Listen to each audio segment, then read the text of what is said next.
Far out in the uncharted backwaters of the unfashionable end of the western spiral arm of the galaxy lies a small, unregarded yellow sun. Orbiting this at a distance of roughly 92 million miles is an utterly insignificant little blue-green planet whose ape-descendant life forms are so amazingly primitive that two of them still think doing a podcast called Digital Watches are a pretty neat idea is a pretty neat idea. These podcasters have, or rather had, a problem, which was this. Actually, this is the solution.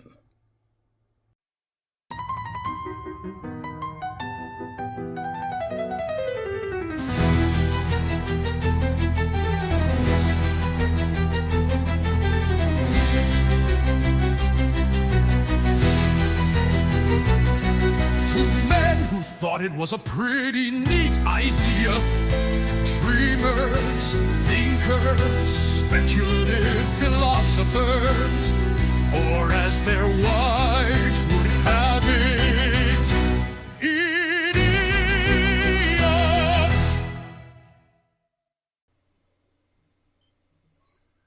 Hey, Brian, what's this? Hey, Jeff.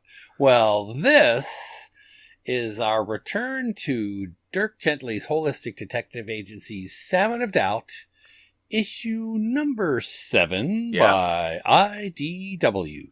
Yes. I feel like a radio announcer. Or more to the point, I should feel like I'm introducing a grand musical like Phantom of the Opera or something like that. Yes. The opening made this sound way more important than it is.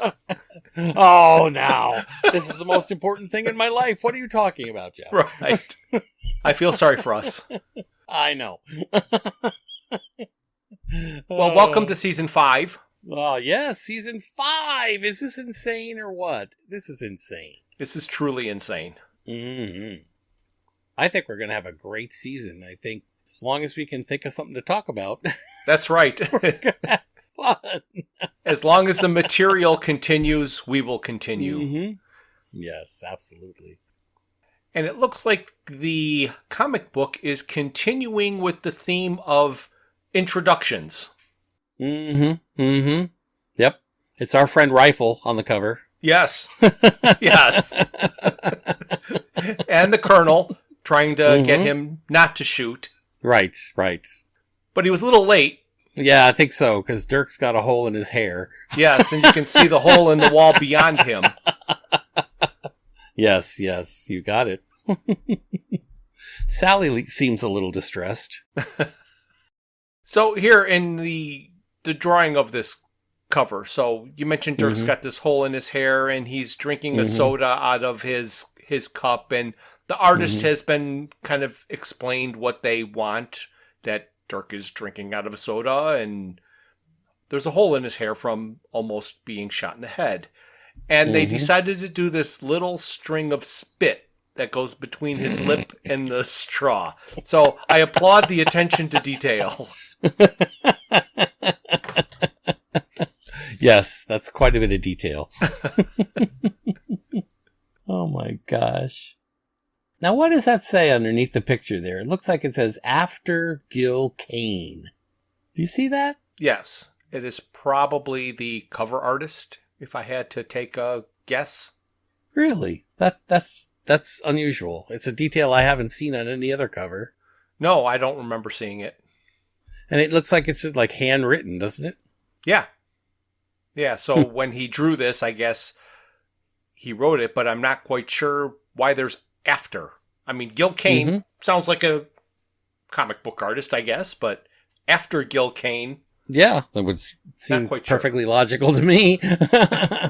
But why is it after exactly? I'm sure we'll never find out. That is true. We will never, ever find out. Oh my gosh. So since we won't find out, let's continue on inside the book to the previously on page. Oh, wow. It's quite crowded, this page. Yes, well, you got lots of issues to summarize in a single page. Mm-hmm. There's really nothing new, though, except for the last panel. It also looks like it extends to the next page, but it doesn't. Oh, you're right. As they've done in previous issues, they seem to have panels cut out from all the different issues inserted with the murder board string going from picture to picture or panel to panel, and then they have a text box that is summarizing everything, and it's almost like they have used the same summary 3 issues in a row. I wanted to use Reg's time machine to investigate my childhood, but Sally was transported to an alternate timeline and met rowdy people, 3 or 4. Whilst I met a sister and brother afflicted with pararibulitis, avoided an old friend, Colonel Riggins, ran into an overprotective father named Simon Black, whose daughter Farah needed help, and so now the new piece of information that they're adding to our summary. So I called in other Dirk, then was reunited with Sally. Okay.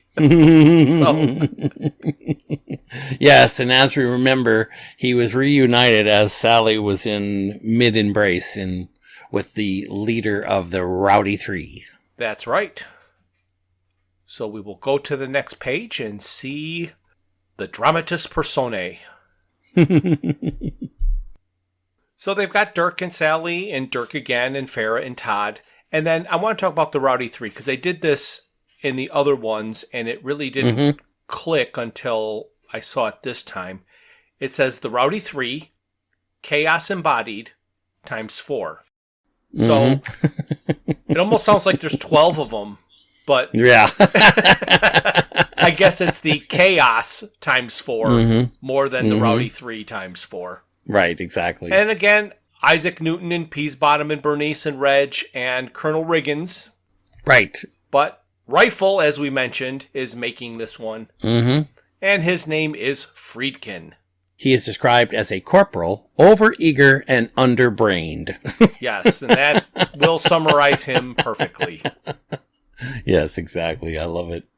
So we will go to the first page of the story on page 3. So we open up on a full bleed page, and we've got the Rowdy 3 van driving down the road over the title of the book, The Salmon of Doubt, Chapter 7, Blackwing Files. Which is unusual, because this is the first time the title has been close to the front of the book. Yes, it's usually a few pages in. Yeah, it is. That's interesting. So in the van, Dirk and Sally are having a conversation. The first top bubble.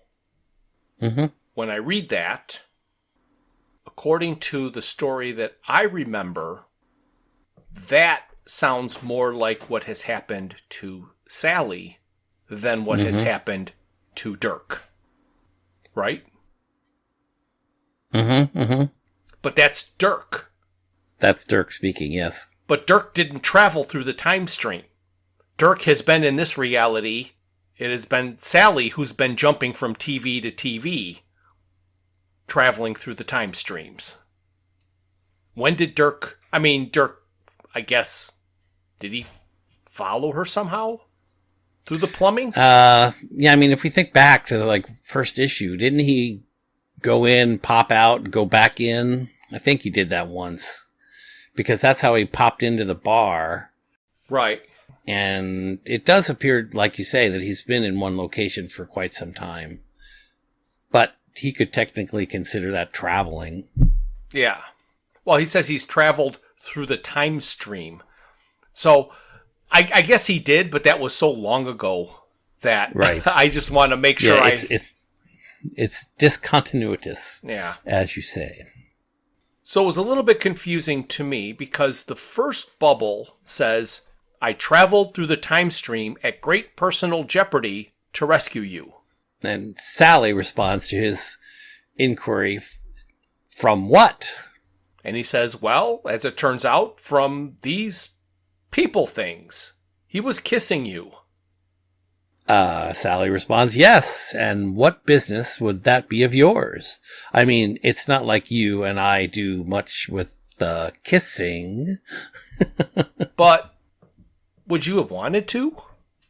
Now, again, not the Dirk I remember in my head of what I've pictured from Dirk. It's not that he was That's right. beyond it, but his mind was always on other things, not the absolutely kissing true. things. Yep. Mm-hmm. All right, so we'll see how this plays out on the next page, page 4. So now we're inside the van, and I believe his name was Martin is driving, and the other 3 of the Rowdy 3 are in the back with them, all listening in on a very private conversation. Yes, Sally is regaling Dirk for his attitude and inappropriateness. Yes. And they say something here that, to me, is the truest thing they have said about Dirk in all of these issues, which is, she told him that whenever he is confronted with a vaguely attractive woman, all he does is immediately be incredibly pompous and rude. And that fit Dirk to a T. That does fit Dirk to a T. And he seems to not believe it or understand it or recognize that he does it. And of course, his response is to write a note about it because it could be important. That's right. And then he wanted to know if the kissing thing was because of the rude and pompousness, and if he wasn't rude and pompous. And he's interrupted by Martin, who says, "We're here." Yes. So we will go to page 5. So Dirk asks, "We're here?" And Martin tells him that the pretty lady had lots of questions about Blackwing, about where we came from. Maybe where you came from, too. And Dirk responds, "I assure you that I didn't come from any place called Blackwing. It sounds like a barbecue joint." Right. And then Sally mentions not you, the other you, and Dirk immediately gets jealous of himself, picturing Sally and the other Dirk kissing. So this Dirk has got a lot of hang-ups. Oh, he does indeed. And Sally says, "Oh, come on, let's go." And says, "Thanks, Martin, for everything." And then Dirk is asking, "You're not coming with us?" But we know they're at Blackwing. Yep. And we know that the Rowdy 3 do not want to be at Blackwing. That's for sure. And they said, "Hell no." It's Blackwing, man. So we will go to page 6. So what sounded like a goodbye on the previous page actually wasn't the goodbye, because this page is the goodbye.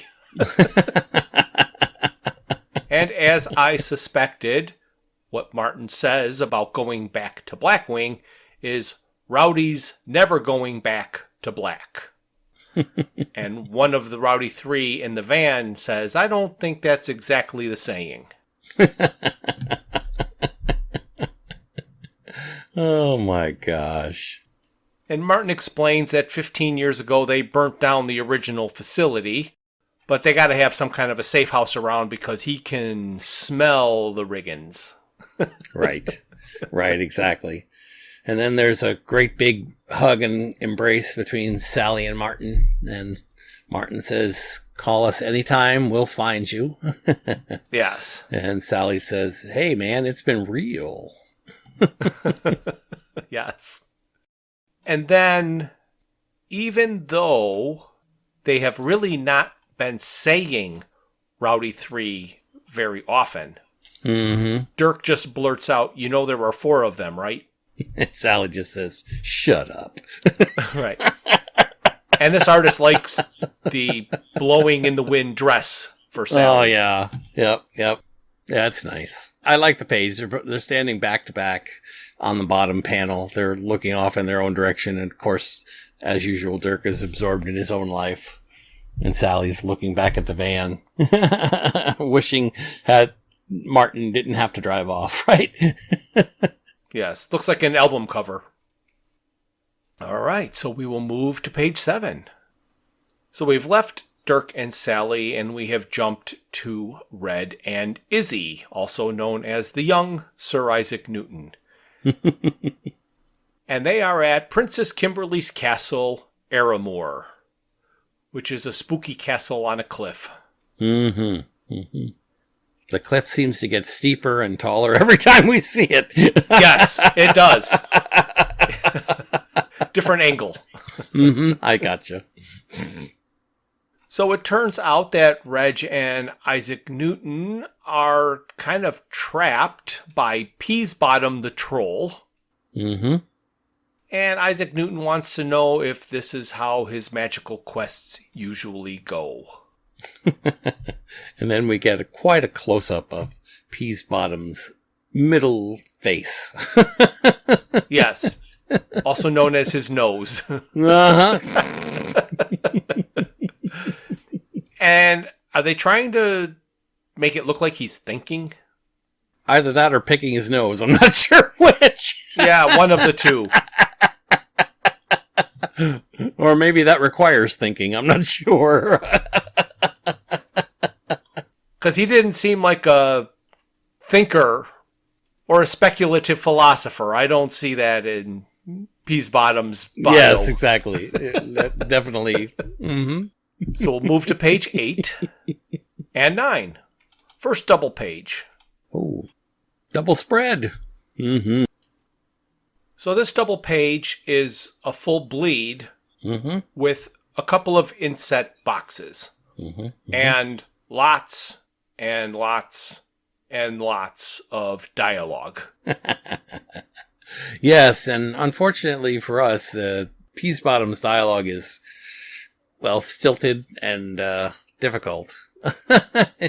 So Peasbottom seems to have captured Isaac Newton and Reg to plead with them to save that world, which is being destroyed by the princess. Mm-hmm. Mm-hmm. And Peasbottom, the troll, is a lot more eloquent in his speech than I would have ever imagined. Right, exactly.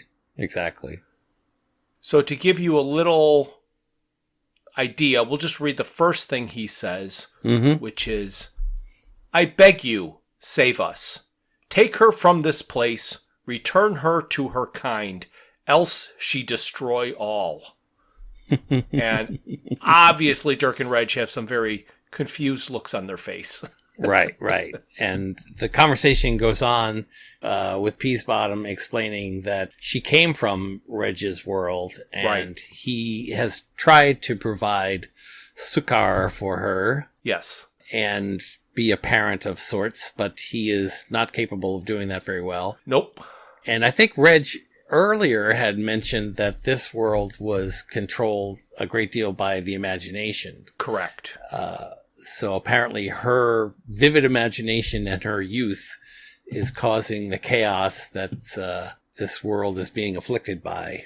And that's how she is able to manipulate these cats into strange creatures, because for some reason they are simple to transfer from Reg's world to Peasbottom's world. Right. And that's been his job of late, is going to and from the worlds, bringing her more and more cats. And he says that the princess used to be sad, but lately she's now mad and wants to know if Reg and Isaac will help us. Isaac said that we will help her and the cats. So we will move to page 10. We jump back to Dirk and Sally, and Dirk is confused because he is not sure if they're on a case.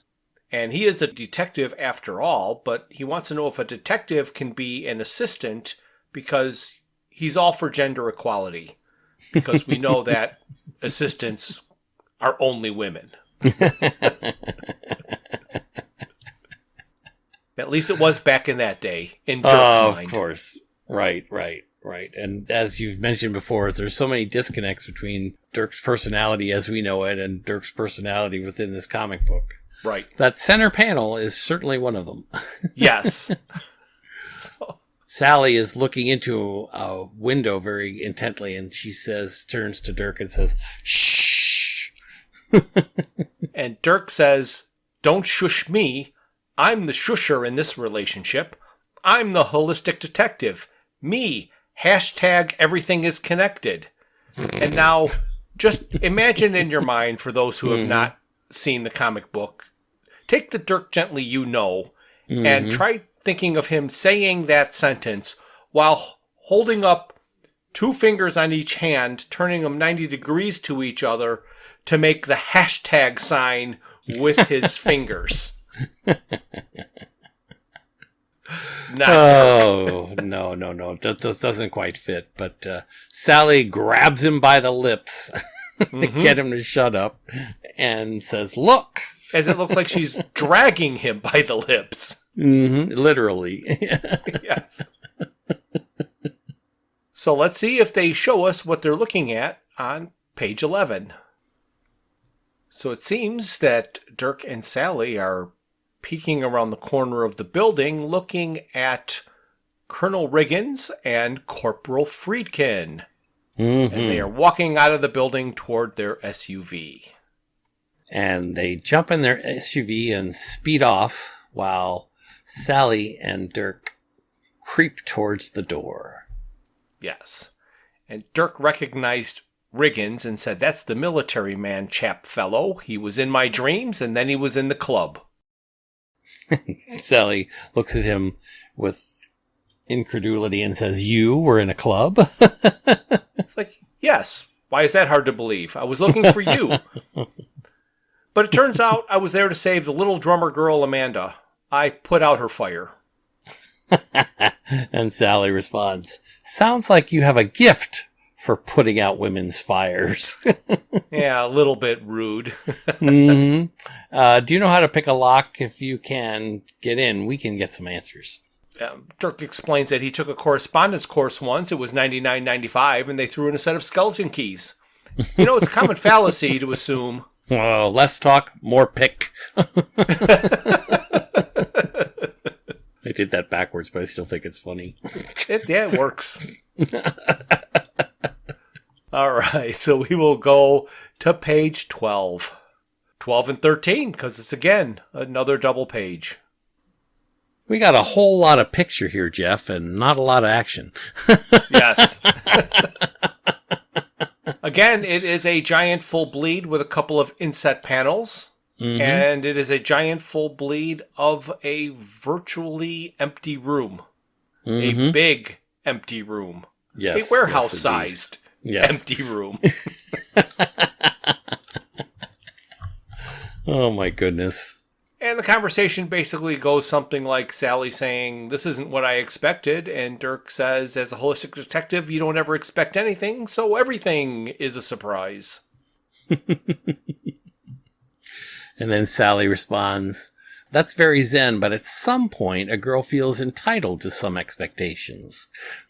Dirk is confused and says, "Are we still talking about this warehouse?" And then on the complete opposite side of the room, tucked away in a corner, set up a little thing that you can't tell what it is, so then they put some inset boxes pointing things out, like a desktop computer, a pair of binoculars, a bed with something folded on the foot of it, and then a picture of what looks like the young Dirk Gently. I guess they're trying to imply this is where they kept Dirk when he was a kid? Yes. Yeah. Okay. Well, why would Dirk have a picture of himself sitting on a shelf? I don't know. Because he's Dirk. I guess, maybe. Still a little weird. Isn't it funny? They even go to the point of having a toilet tucked behind a curtain. Yes. You know, you want your privacy. Right, exactly. Barely. Oh, how odd. So we will move to page 14. So they start off this page with the best sight gag, I think, that they've had in all of the episodes. Sally throws out this comment, like anybody would say, let's compare notes. Mm-hmm. And as we saw before, Dirk was making notes on a notepad that he had in his jacket. Mm-hmm. So he's pulling out the notepad because she said, let's compare notes. And she's like, seriously? He's like, you just said. And then they get serious, and then they start comparing notes. Mm-hmm. Mm-hmm. So in the next few panels, they discuss the differing timelines, and Sally mentioned that she met the young Slad at 10 years old, and he imagined that they were very similar. And Dirk says, I thought I was. To me, there's a little more to that panel, and I don't know if you just glossed over it. Maybe I did. So Sally's saying that in this timeline, there's another you. Right. I met him, by the way. Mm-hmm. Dirk thinks it's the other Dirk that he brought, and he makes a comment, so what's he like other than, skinny? And then she reveals that it was a 10-year-old boy. Right, right. So I think Dirk assumed it was the Dirk that he brought over, and he doesn't realize that there is yet a third Dirk in the mix. Right, right. Oh, this is very confusing, though. I can see why I was confused, because, of course, this is the first time Sally's been in this timeline, but this is when Todd and Amanda are suffering from pararobulitis, and the yellow jacket Dirk is traveling around in this scene. Yes. And Sally is now reflecting back on her original introduction to the 10-year-old Dirk. Right. When she helped him escape from Blackwing. Right. And then, like you said on that other panel, that's why it was confusing, because Dirk hasn't done a lot of time jumping. He's been in this time scale the whole time looking for Sally. Yes. He did jump through the bathroom. But was that bathroom in the club? And is Amanda and Todd in that other timeline? Yes. Yeah, Amanda, when he went to the club, this is the timeline he's still in.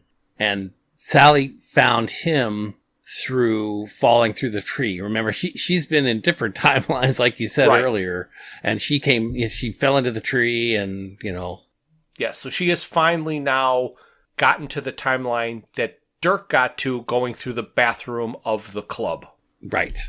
And then they found a way to shoehorn in their favorite Dirk Gently phrase. Mm-hmm. And after Sally explains to Dirk that the little 10-year-old didn't have anybody else to play with, and Dirk did, he had other 10-year-olds, she wants to help him. Right. And Dirk is then saying, now that you say it, that sounds very likely indeed. We may not have gone where we intended to go. And then Sally says, but I think we've ended up where we needed to be. Kind of my favorite phrase in the entire book series. Mm-hmm. Mm-hmm. When it's said once in the book series. Right, exactly. And I know they've got to do it, I guess, for every comic issue, but it starts getting overused or overplayed in my mind, and that just could be me. Yep. So we will move to page 15. So it starts out with Dirk trying to have a tender moment with Sally by reaching out and touching her hand, and she is telling him, not now. They made their way to the computer, and Sally wants to know if Dirk can hack the computer. And of course, Dirk says, do I look like a hacker, a hacking type of person? That's what Richard McDuff is for. And she says, we need a password. Mm-hmm. And then Dirk responds, it's good that however complicated computer security gets, humans are, when it comes down to it, idiots. And Sally says, this human particularly, I get the feeling. And then they show the computer instructions, how to log in. Mm-hmm. Exactly. It's funny. And then they're both staring intently at the screen, and Sally goes, "Ready?" Yes, and I guess that the computer instructions explain that it is your name except backwards. And so it's Friedkin, comma, Hugo. And the password is, and then the word password is crossed out and secret is written in. And then it says first the word, then the 4 numbers in order from the start. So we're guessing that the password is secret 1234. Is that what we've come down to? I guess that's what we're assuming. Well, we'll see That's if the kind of password an idiot has on his luggage. Right. One of my favorite Mel Brooks lines. From Blazing Saddles. And I think it's also from Spaceballs. He's reusing jokes too? Oh, yeah, he does. It's great. It's awesome. So we'll see if the password worked on page 16. Mm-hmm. And 17. So here we have a full bleed with another inset panel, and it is the computer screen, which appears to have a box for all of the different projects in Blackwing. The computer cursor is pointing at Icarus, which we know is Dirk Gently. Upper left corner is Incubus, which we know is the Rowdy 3. 2 over from that is Marzana. We know that is Bart. Underneath Bart is Lamia. We know that is Mona Wilder. Right. And then on the second to the last row, second to the last column, we have Moloch, who we know from the TV series as the child with imagination that created his own fantasy world. Right. So, guess how many projects there are in Blackwing? A lot. 42? 42! Well, at least they don't disappoint when they really concentrate. Right. But 2 of the projects don't have names. Yeah, that's weird. And a lot of them are Greek gods and that kind of thing. Right. On a post-it note to the monitor, it says copy, Control and C, paste, Control and V. I think we learned that in 2nd grade, didn't we? Yeah. There weren't computers in 2nd grade. Oh, I guess not. So Dirk and Sally are amazed at the number of different projects, and he is realizing that he is not unique, and he has a team? Does he know he's Project Icarus? Or his counterpart? How would he know that he was Icarus?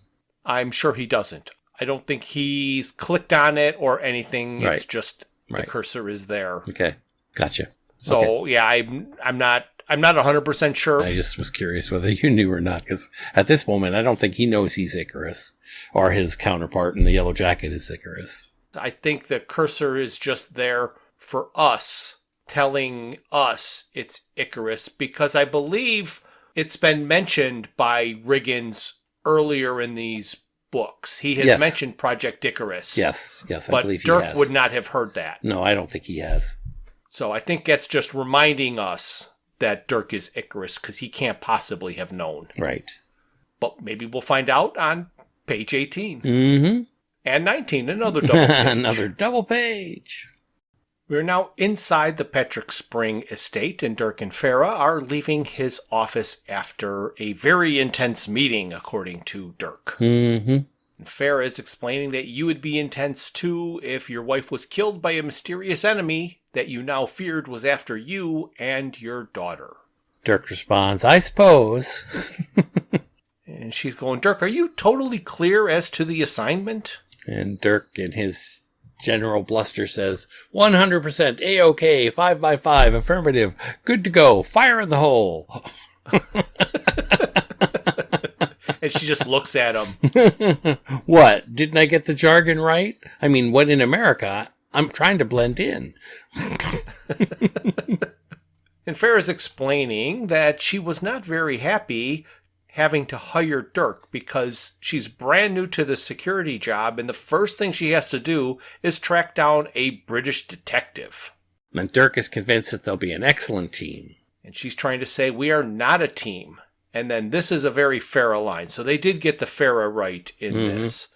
She says, you work for me on a specific and narrowly defined objective. Mr. Spring wants you to stay in this hotel and stay put, and he wants you to be available at a precise time next week to meet him in his suite. That is all. Are we clear? Oh, and Dirk is as confident as he always is. Right. And so when I saw them coming out of the room in this building that looked like a hotel, I just assumed it was the Patrick Spring estate that was so big that it looked like a hotel. Right. But it turns out they are in the hotel. Right. Which I'm going to guess is the Pyramid Grand. What gave you that clue? The words at the top left side of the page. I skipped right over that part and went right to the dialogue. Oh, we both are skipping over things, aren't we? Yes. So when I said he was in Patrick Spring's office in the estate, I know you did, and I just let it go because I thought it was. No, it's the Pyramid Grand. Oh, okay, I thought you said. I thought you saw it. No, I skipped over just as much as you did until I slid back on the page, and I'm like, "Whoops!" There we go. Mm-hmm. So all the information is there, just in a different order. Mm-hmm. Just like my brain, it's all there. It's just in a different order. Right. So we'll see if we do better on page 20. Well, at least we have one thing going for us, Jeff. This is the last page. Yes, it is. So whether they knew it in the beginning or not, Sally and Dirk are at the computer talking about the other him being codename Icarus. And Dirk is saying it is a classical reference. And Sally goes, yes, he flew too close to the sun, melting the wax that held his wings together. And Dirk says, oh, are you sure? I thought he was the guy who found the golden cat. And Sally's like, there is no golden cat. And somebody comes in, and the door opens, and Friedkin is coming in saying, I forgot to lock up again. Stupid, forget my own legs. And Dirk whispers to Sally, follow my lead. And Friedkin sees him and says, wait, you're not supposed to be here. And Dirk goes on a diatribe and says, damn right, Sergeant, we're not supposed to be here. The Senator Mills and I are horrified that the situation here has gotten so chaotic as to require us to intervene all the way from Washington. Now, what do you have to say about it, man? And salute whilst you stand there, goddammit, full yellow jacket. And that's Dirk using his American accent, trying to blend in. And Sally and Dirk are glaring at Friedkin, who starts to salute. He says, should I take the shot?